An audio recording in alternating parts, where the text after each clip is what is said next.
Assalamualaikum warahmatullahi wabarakatuh. Perkenalkan, nama saya Renaldi Depok dari jurusan Teknik Informatika dan Komputer kelas F Universitas Negeri Makassar. Kali ini saya akan membawakan materi tentang e-komersi dan bisnis. Pokok pembahasan ada 4. Yang pertama, e-komersi. Yang kedua, e-bisnis. Yang ketiga, dampak positif dan negatif. Dan yang keempat, perbedaan e-komersi dan e-bisnis. Bagian A, e-komersi. Yang pertama, sejarah e-komersi. Pada awalnya, ketika web mulai terkenal di masyarakat pada tahun 1994, banyak jurnalis memperkirakan bahwa e-komersi akan menjadi sebuah sektor ekonomi baru. Namun, baru sekitar 4 tahun kemudian, protokol aman seperti HTTPS memasuki tahap matang dan banyak digunakan. Yang kedua, definisi e-komersi.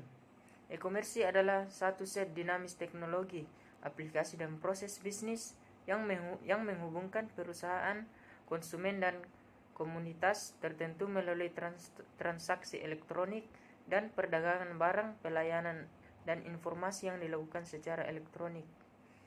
Yang ketiga, istilah-istilah dalam e-komersi. Yang pertama, digital atau electronic cash. Yang kedua, digital money. Kemudian disintermediation. Kemudian electronic check. Kemudian electronic wealth. Kemudian extranet. Dan yang terakhir, micropayment. Yang keempat, ruang lingkup e-komersi. Yang pertama itu teknologi. Kontributor terbesar yang memungkinkan terjadinya e-komersi adalah teknologi informasi. Dalam hal ini, perkembangan pesat teknologi komputer dan telekomunikasi. Kemudian, selanjutnya marketing dan new consumer process. Dari segi pemasaran, e-komersi sering dilihat sebagai sebuah kanal atau cara baru untuk berhubungan dengan pelanggan. Melalui e-komersi, jangkauan sebuah perusahaan menjadi semakin luas karena yang bersangkutan dapat memasarkan produk dan jasanya ke seluruh dunia tanpa memperhatikan batas geografis. Kemudian, electronic linkage. Di suatu sisi yang lain, banyak orang melihat e-komersi sebagai sebuah mekanisme hubungan secara elektronis antara satu entiti dengan entiti lainnya.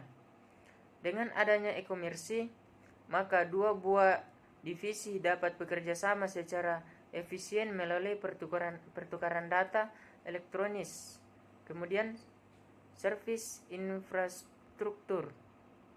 Konsep e-komersi ternyata tidak hanya membuahkan mekanisme transaksi jual beli semata, namun ternyata banyak sekali jasa-jasa baru yang diperlukan sebagai sarana pendukung aktivitas jual beli produk.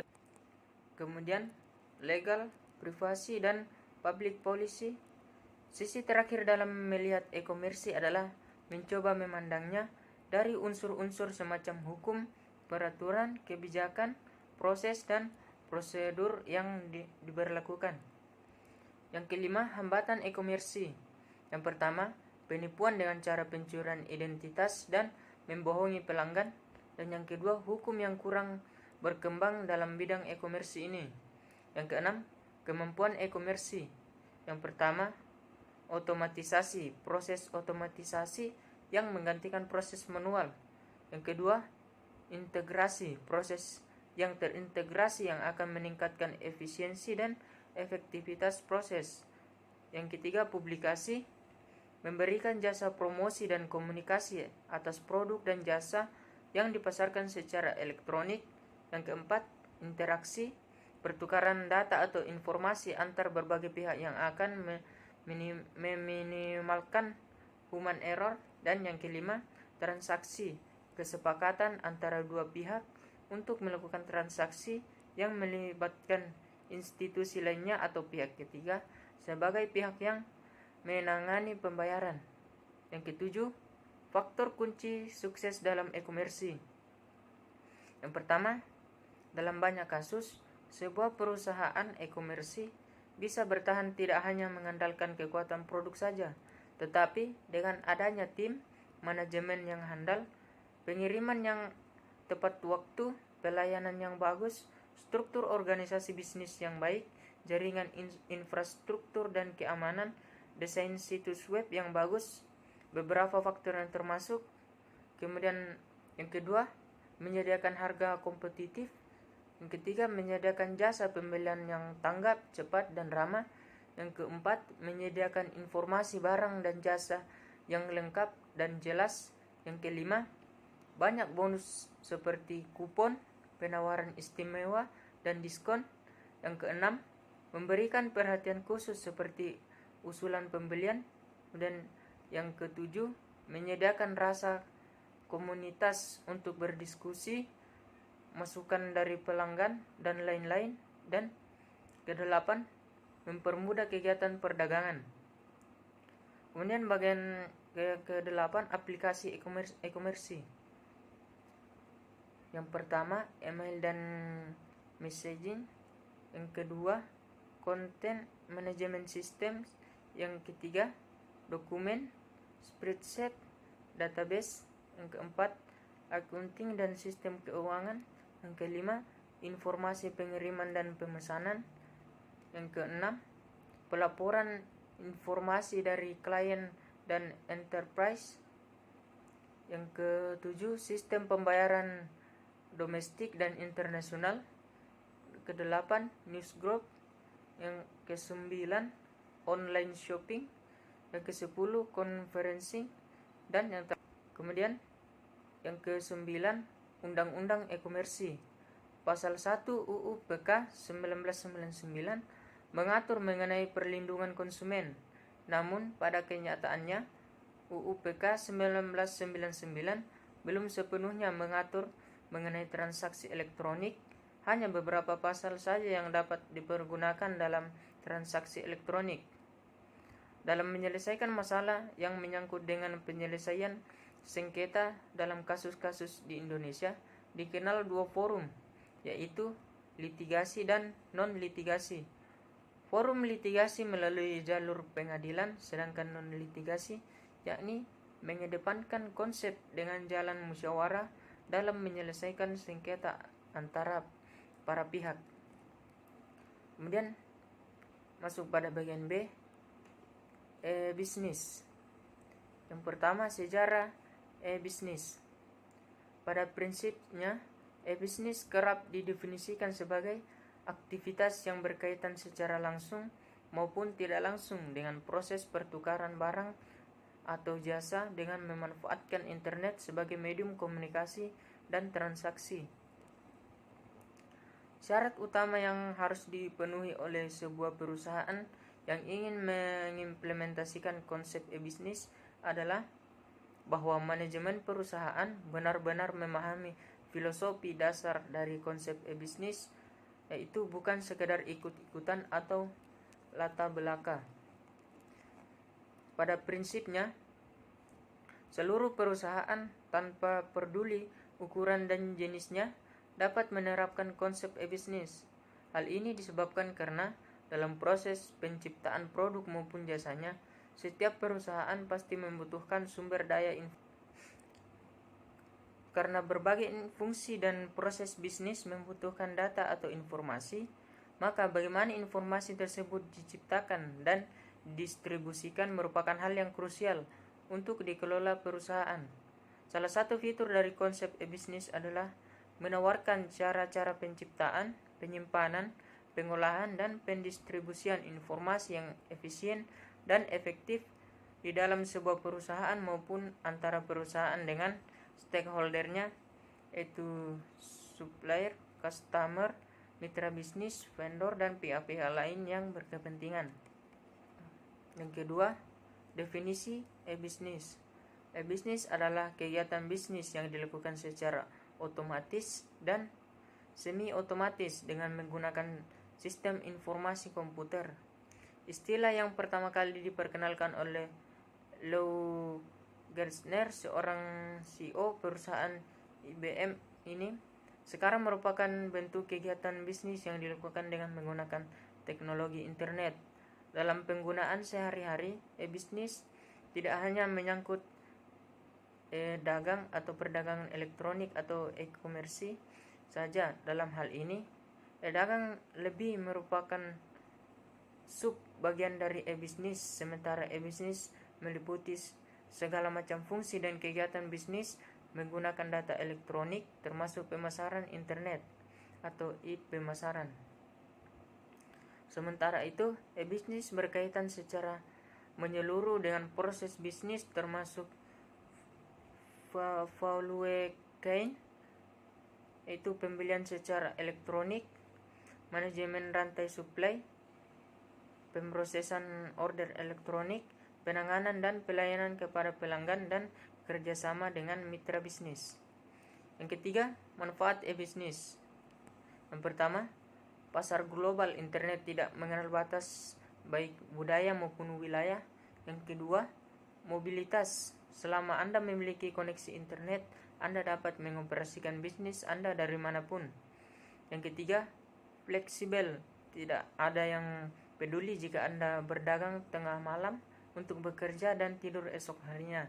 Yang keempat, modal kecil, bukan tanpa modal, tetapi dengan menggunakan media internet, maka modal yang digunakan jika dibandingkan dengan bisnis offline jauh lebih kecil. Yang kelima, daya ungkit teknologi. Dalam MLM atau network marketing, menggunakan konsel daya ungkit orang lain. Yang keenam, minim biaya rutin. Tidak banyak biaya rutin yang harus Anda keluarkan untuk biaya bisnis online. Dan yang terakhir, kewirausahaan Anda adalah seorang bos. Semua keputusan ada di tangan Anda. Yang keempat, ukuran keberhasilan e-bisnis.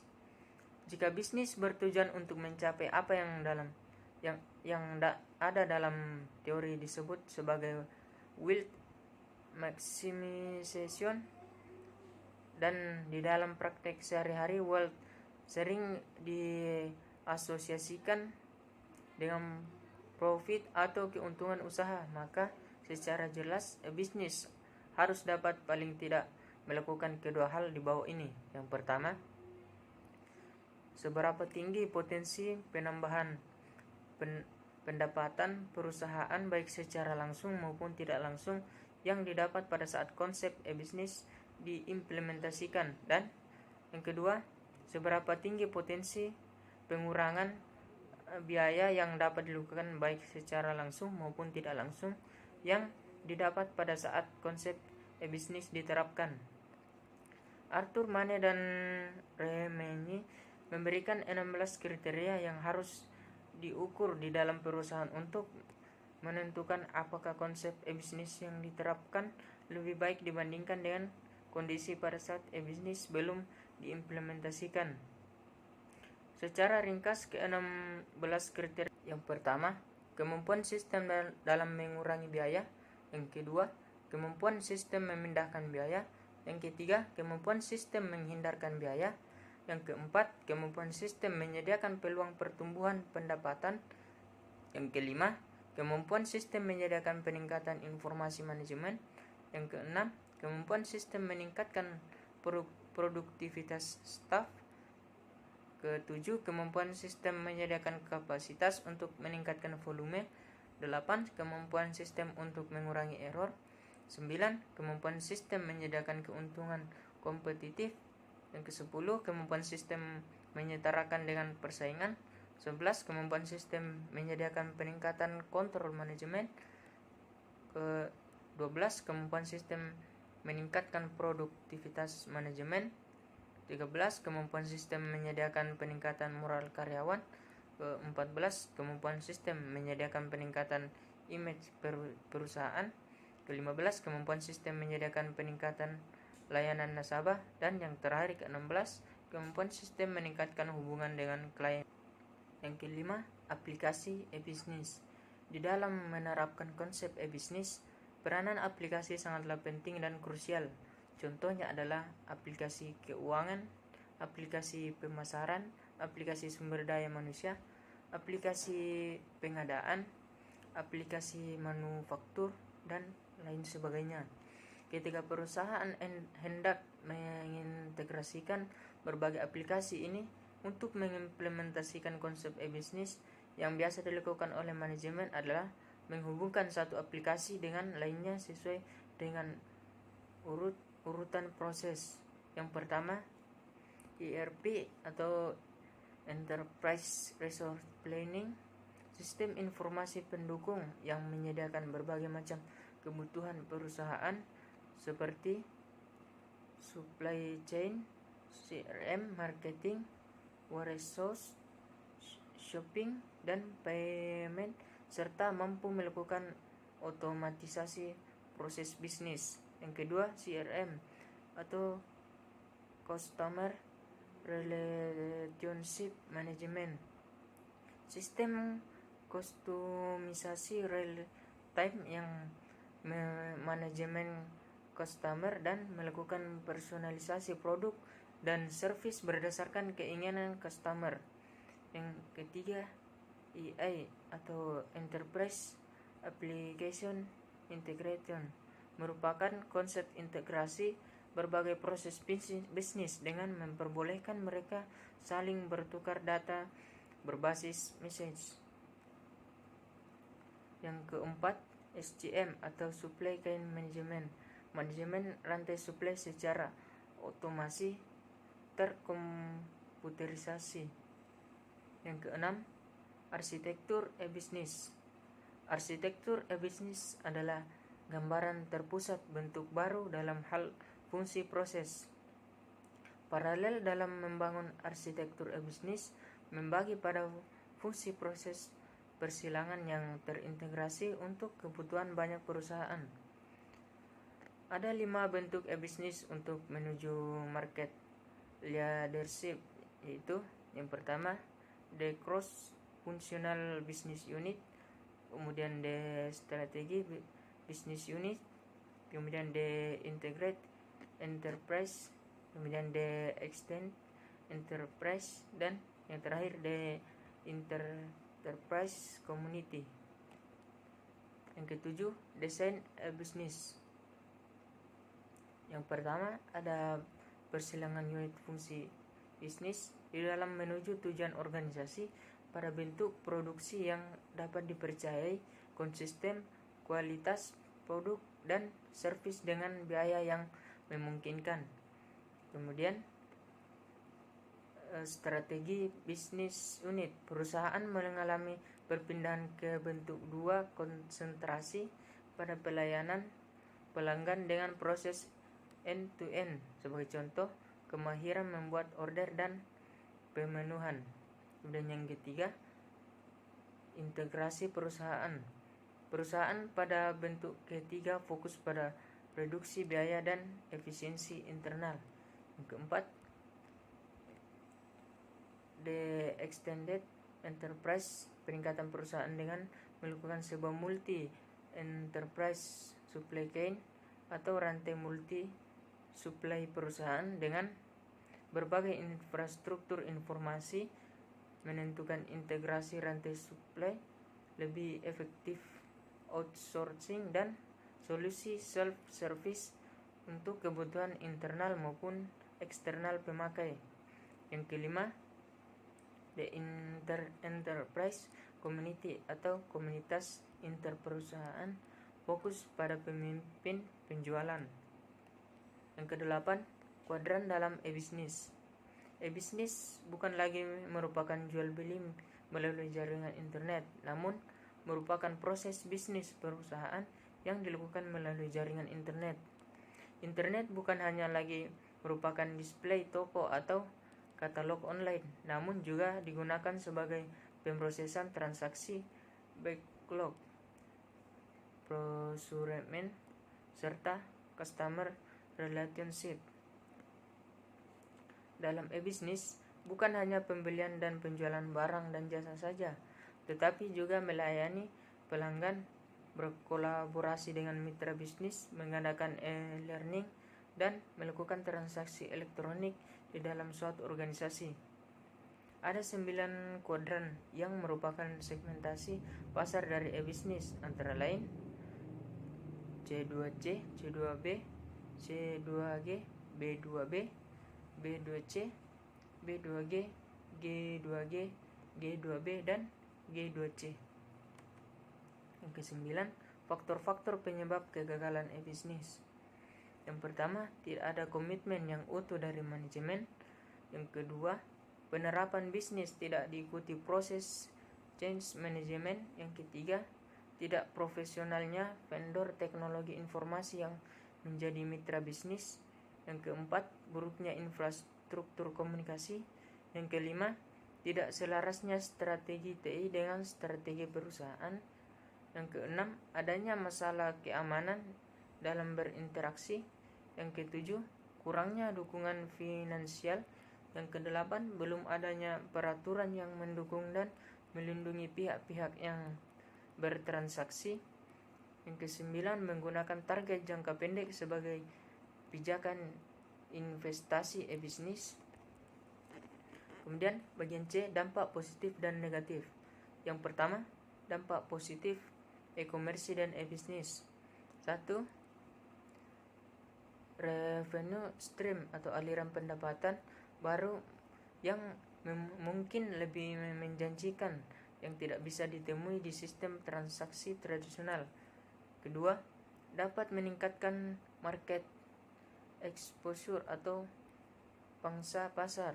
Yang ketiga, menurunkan biaya operasional atau operating cost. Yang keempat, melebarkan jangkauan. Yang kelima, meningkatkan customer loyalty. Yang keenam, meningkatkan supplier management. Yang ketujuh, memperpendek waktu produksi. Yang kedelapan, meningkatkan value chain atau mata rantai pendapatan. Dan yang kedua, dampak negatif e-commerce dan e-bisnis. Pertama, kehilangan segi finansial secara langsung karena kecurangan. Yang kedua, pencurian informasi rahasia yang berharga. Ketiga, kehilangan kesempatan bisnis karena gangguan pelayanan. Keempat, penggunaan akses ke sumber oleh pihak yang tidak berhak. Yang kelima, kehilangan kepercayaan dari para konsumen. Yang keenam, kerugian yang tidak terduga. Security, beberapa metode pengamanan data dalam transaksi e-commerce dan e-bisnis merupakan sistem asimetris menggunakan beberapa key untuk pengenkripsian, yaitu public key untuk enkripsi data dan private key untuk deskripsi data. Public key disebarkan ke seluruh dunia, sementara private key tetap disimpan. Kemudian bagian D, perbedaan e-commerce dan e-bisnis. Electronic business atau e-bisnis adalah suatu proses bisnis yang berhubungan dengan sistem informasi. Metode e-bisnis memungkinkan perusahaan untuk berhubungan dan mengakses data internal dan eksternal dengan proses yang lebih efisien dan fleksibel agar berhubungan lebih erat dengan pemasukan dan mitra usaha, dan untuk lebih memuaskan keinginan dan harapan pelanggan. Dalam praktiknya, e-bisnis lebih berfokus pada strategi. Ya, demikianlah tadi materi tentang e-commerce dan bisnis yang sempat saya sampaikan. Sekian, wassalamualaikum warahmatullahi wabarakatuh.